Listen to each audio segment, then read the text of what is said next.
नाज़रीन, किसी भी हुकूमत और सल्तनत को चलाने के लिए सिर्फ फौज या सियासत की नहीं बल्कि खुफिया तंजीम की भी ज़रूरत होती है। इस वक्त दुनिया का कोई भी मुल्क ऐसा नहीं जहां कोई खुफिया तंजीम या एजेंसी काम न कर रही हो। पाकिस्तान की खुफिया एजेंसी दुनिया की नंबर 1 एजेंसी मानी जाती है। इसी की वजह से पाकिस्तान बैरूनी ताकतों के नापाक अज़ाइम से महफूज है। ये खुफिया तंजीमें तो अब वजूद में आई हैं, लेकिन हम आपको उस तंजीम के बारे में बताएंगे जिसे दुनिया की सबसे पहली खुफिया तंजीम कहा जा सकता है, क्योंकि उससे पहले एक या दो शख्स या गिनती के कुछ अशखास किसी मुल्क की जासूसी के लिए काम करते थे। इस हवाले से बाकायदा तंजीम पहली बार तब अमल में आई जब उसका नाम एक्सिकल्स या सफेद दाढ़ी वाले रखा गया। ये नाम आपने ड्रामा सीरियल एर्तुगरुल में सुना होगा और इसके मशहूर किरदारों आरफीन भाई और आर्तुक बे से भी वाकिफ होंगे। आरफीन भाई और आर्तुक बे असल में कौन थे, ये तंजीम कब वजूद में आई और इस तंजीम का मकसद क्या था, और आज ये तंजीम किन ममालिक में काम कर रही है, ये और सल्तनत उस्मानिया के सलातीन कोई भी काम इन सफेद दाढ़ी वालों की मर्जी के बगैर नहीं करते थे। यही वजह है कि तुर्क आज भी इनकी इज्जत करते हैं। एक्सिकल्स तुर्की जुबान का लफ्ज है जिसके मानी है सफेद दाढ़ी वाले। सफेद दाढ़ी वालों के बारे में मशहूर है कि ये तंजीम एक शख्स देदे करकूत के नाम पर बनाई गई। ये एक इंतहाई ज़हीन शख्स था और इसे सफेद दाढ़ी वाले के नाम से पुकारा जाता था। उसके बारे में मशहूर उस्मानी मौर्रिख रशीदुद्दीन हमदानी कहते हैं कि देदे करकूत 295 साल तक जिंदा रहे।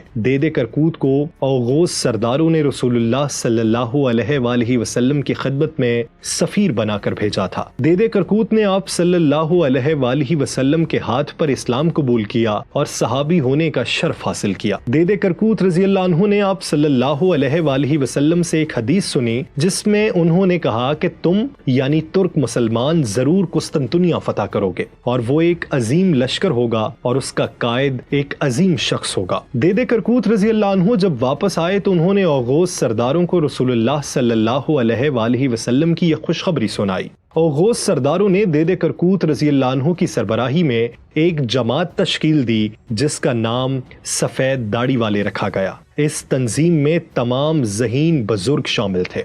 ये वो लोग थे जिनके इल्म दानिश और फहमो फरासत से सब आगाह थे। इसके बाद औगोस सरदारों ने अपने अपने कबाइल के सबसे ज़हीन और बहादुर लोग इन सफेद दाढ़ी वालों की खिदमत में लगा दिए। ये लोग खुद को सफेद दाढ़ी वालों का भेड़िया कहते थे और शुरू में इनका निशान भी भेड़िया था। बाज़ रिवायात के मुताबिक इस तंजीम का नाम पहले बोरोबोदोन था जो बाद में एक्सिकल्स रखा गया। औगोस सरदारों ने इनके जिम्मे एक अहम मिशन लगाया जो मिशन था रसूलुल्लाह सल्लल्लाहु अलैहि वसल्लम की हदीस को सच साबित करना। इसके लिए इन सफेद दाढ़ी वालों ने कुस्तुनतुनिया में हाजिया सूफिया के सामने नस्ब मुजस्मे के हाथ में मौजूद ग्लोब को अपना हदफ बना लिया। उस गेंदनुमा ग्लोब को तुर्क सुर्ख सेब कहते थे।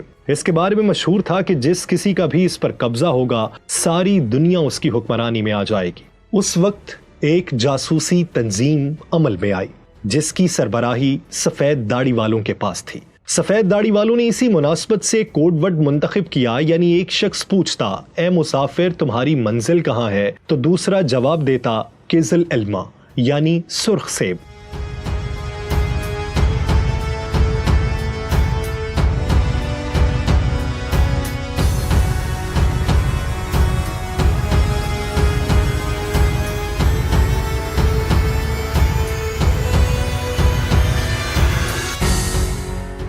किज़ल इल्मा का लफ्ज आपने देरिलियस एर्तुगरुल में भी सुन रखा होगा। इन्हीं सफेद दाढ़ी वालों ने ऐसा जबरदस्त जासूसी का निजाम बनाया जिसने पहले सल्जूकी सल्तनत को मजबूत करने में अहम किरदार अदा किया और फिर सल्जूक हुकूमत के खात्मे के बाद सल्तनत उस्मानिया के कयाम और फरोख में अहम किरदार अदा किया। सफेद दाढ़ी वालों के जेर निजाम जासूसी का ऐसा बेहतरीन नेटवर्क कायम हुआ जिसे समझना किसी तौर पर मुमकिन नहीं था। इनके मेंबरान तुर्कों के बेहतरीन बुजुर्ग थे।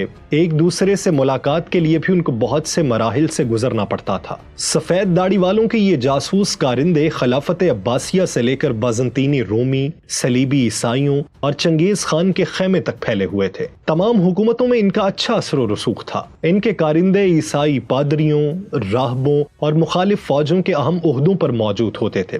जैसे एर्तुगरुल गाजी में दिखाया गया है कि आरफीन भाई सलीबी कले में बेखौफ चले जाते हैं क्योंकि ईसाई उनको राहब समझते हैं। इसी तरह दूसरे सीजन से लेकर आखिरी सीजन तक एक किरदार आर्तुक बे को दिखाया गया जो कि एर्तुगरुल और सफेद दाढ़ी वालों के दरमियान राबिते का जरिया बनते हैं। आरफीन भाई के बारे में तारीख मुकम्मल खामोश है और उनके बारे में कुछ मालूमात नहीं है। अलबत्ता आर्तुक बे एक सल्जूक कमांडर थे। उनकी जिंदगी इस आर्तुक बे से कतई मुख्तलिफ थी जो दिरिलियस एर्तुगरुल में दिखाई गई। उनके बारे में अगर आप जानना चाहते हैं तो कमेंट सेक्शन में हमें जरूर बताएं।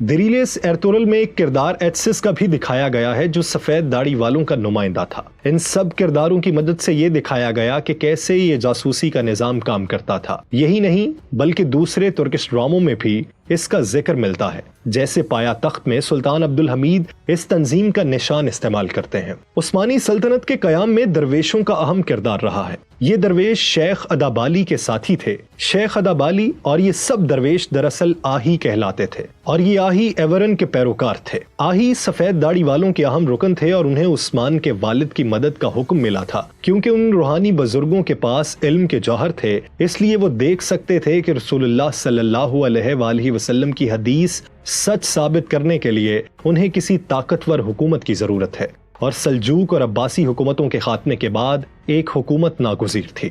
इस मकसद के लिए उन्होंने उस्मानी सल्तनत कायम की जिसके सुल्तान मोहम्मद सानी ने 1453 में कुस्तुनतुनिया फतह किया और केज़ल इल्मा तक पहुंचने का ख्वाब पूरा किया। उसके साथ ही रसूलुल्लाह सल्लल्लाहु अलैहि वसल्लम की पेशीन गोई सच साबित हुई। फतह कुस्तुनतुनिया के बाद सफेद दाढ़ी वालों का असर रसूख खत्म हो गया और वो तकरीबन खत्म हो गए। इस तंजीम के खात्मे के बाद भी उनकी ताजीम की जाती रही, यहाँ तक कि सुल्तान मोहम्मद सानी ने उनके निशान पर एक कला भी तामीर किया।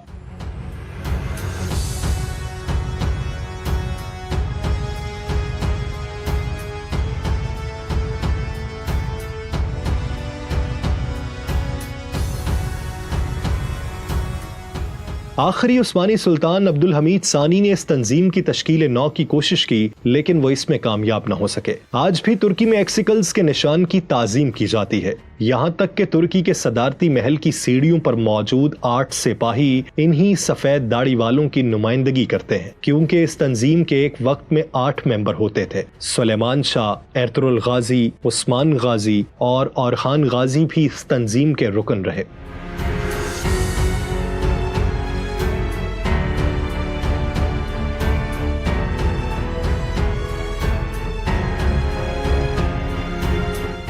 1995 में किर्गिस्तान के सदर इस्कर एकावाइच ने सदारती हुक्म जारी किया जिसके मुताबिक मुल्क में एक्सिकल कोर्ट्स बनाई जाएंगी जिनका काम खानदानी कवानीन और दीगर इस्लामी कवानीन से मुतल्लिक फैसले करना होगा। 2006 में तकरीबन 1000 एक्सिकल कोर्ट सारे किर्गिस्तान में मौजूद थी जो कि अजदाद की निशानी के तौर पर कायम की गई थी। कुछ लोगों का ये कहना है कि ये तंजीम आज भी काम कर रही है या तुर्की के सदर रजब तैयब एर्दोगान इसको दोबारा कायम करना चाहते हैं, क्योंकि 2023 के बाद तुर्की पर से पाबंदियां उठ जाएंगी और इस सूरत हाल में खिलाफत उस्मानिया के अखिया की भी बातें हो रही हैं और मुमकिन है तैयब एर्दोगान दोबारा इस तंजीम को कायम कर लें और खिलाफत के कयाम के बाद तमाम मुसलमान एक मरतबा फिर मुत्तहिद हो सकें। आप अगर खिलाफत उस्मानिया के कयाम के हक में हैं तो कमेंट सेक्शन में अपनी राय का